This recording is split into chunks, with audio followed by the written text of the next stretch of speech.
मेळघाटातील मोथा गावात पाण्यासाठी संघर्ष पाहायला मिळतोय। पाणी भरण्यासाठी महिलांची विहिरीवर गर्दी झाली आहे। महिलांची घोटभर पाण्यासाठी 2 किलोमीटर पायपीट आहे।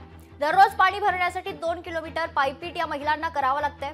जगण्यासाठी पाणी किती महत्त्वाचं आहे याची खरी जाणीव अमरावती जिल्ह्यातील मेळघाटातील आदिवासी बांधवांना आहे। मेळघाटातील अनेक गावात प्यायला घोटभरही पाणी मिळत नसल्याने पाण्यासाठी अनेक गावात डोंगरावरून खाली उतरत अनेकांना डोंगर चढावा लागतोय।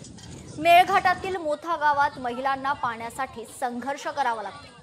महिलांना दररोज 2 किलोमीटर पायपीट करून विहिरीवर पाणी भरण्यासाठी जावं लागते। चिखलदरा आणि धारणी या 2 तालुक्यात व्यापलेल्या मेळघाटात एकूण 313 गावं येतात। या 313 गावांपैकी बोटावर मोजणे इतकी गावं सोडली तर उन्हाळ्यात प्रत्येक गावात ग्रामस्थांचा पाण्यासाठी सुरू असणारा संघर्ष दिसतो।